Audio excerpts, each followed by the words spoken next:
No se turbe vuestro corazón. Creéis en Dios, creed también en mí. Juan capítulo 14, versículo 1. Irónicamente, el ser humano es mucho más susceptible a preocuparse por las cosas que desconoce, que a tener confianza en lo que conoce que es verdad. Para él le es mucho más fácil dudar y tener temor que confiar, y esto no es diferente para los creyentes. Aun cuando sepas que eres hijo de Dios, que estás seguro en sus manos, que nadie puede separarte de Él y que Él te sostendrá hasta el final, puedes fácilmente sucumbir ante la duda en el momento de la prueba. Por esa razón el salmista habla a su alma en el Salmo 103. Aquí David recuerda las bendiciones que Dios le ha dado como si fuera un combustible para seguir adorándole. Recordar cuán fiel ha sido Dios en el pasado es la clave fundamental para seguir confiando, porque Él nunca cambia. La memoria de su fidelidad revelada en el Evangelio de Juan te dará ánimo, fe y fortaleza en los momentos de prueba y angustia. En Juan capítulo 14, Jesús consuela a sus discípulos con estas palabras: No se turbe vuestro corazón. Lo que a continuación vendría para sus discípulos sería muy duro. Aunque Jesús iba a sufrir y morir en una cruz, es Él quien los consuela a ellos. Él estaba a punto de morir, Judas lo iba a traicionar, Pedro lo iba a negar, y los demás discípulos no podrían acompañarlo a donde Él iba.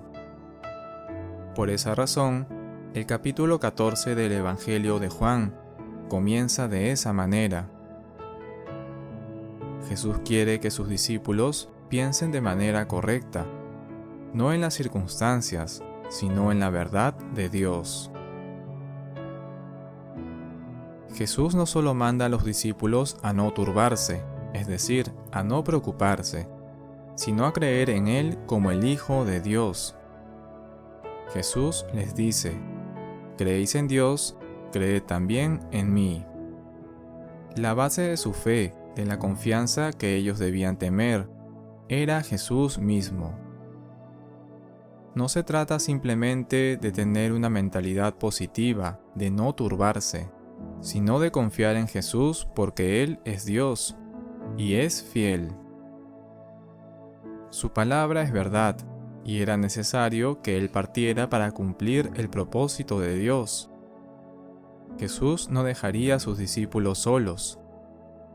Él estaba yendo a preparar un lugar para ellos.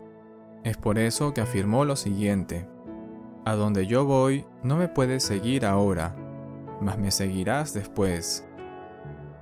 El hecho de que Jesús subiese al Padre no cambia las cosas, sino que esto era parte del cumplimiento del plan y propósito de Dios.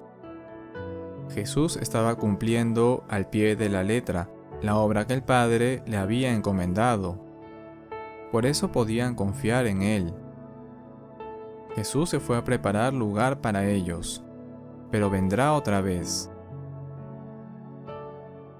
Los discípulos no estaban entendiendo a plenitud a dónde iba Jesús, ni qué quiso decir Él cuando afirmó que ellos sabían el camino. Solo sabían que tenían temor por lo que vendría. Por eso Tomás le pregunta acerca de cómo llegar a ese lugar. Jesús respondió con una frase que millones de personas han escuchado, proclamado y aún memorizado: Yo soy el camino, y la verdad y la vida. Nadie viene al Padre sino por mí. Él es el camino. Él es la verdad.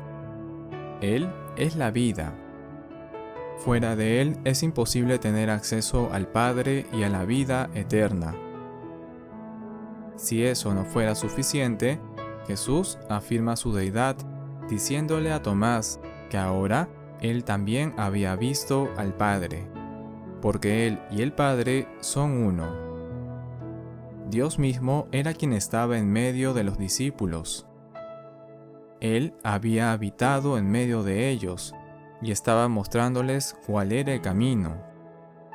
Por eso debían creer en Él y no tener temor. Jesús es Dios y estaba revelándose claramente a sus discípulos para que creyeran en Él, fortaleciendo su fe para lo que vendría. Jesús continúa aclarando la confusión que ellos tenían, porque seguramente era mucho para procesar en ese momento. Felipe se conformaba con ver al Padre, a lo que Jesús le respondió: «El que me ha visto a mí, ha visto al Padre». Jesús no actuaba por su cuenta, sino que, como afirmó en un momento, «El Padre que mora en mí, Él es el que hace las obras». Si ellos no estaban creyendo en sus palabras, Jesús les apunta a las obras, las cuales daban testimonio de quién era Él en verdad.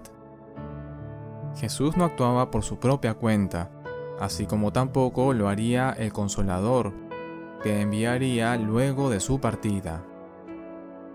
Dios envió a su Hijo unigénito para cumplir su propósito salvífico, para dar esperanza a los que estaban sin esperanza.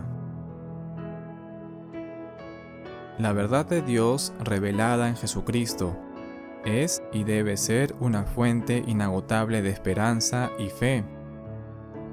Debe combatir la incredulidad y la desesperanza, porque Él es fiel y cumplió su palabra y seguirá cumpliéndola hasta el final.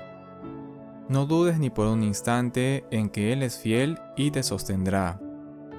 Así como Jesús dio ánimo a sus discípulos motivándolos a creer y confiar en Él, así debe su palabra darte ánimo el día de hoy. No te turbes, confía en Él. Él es fiel y no te dejará. Él estará contigo hasta el final. Que su palabra te sostenga hoy y siempre.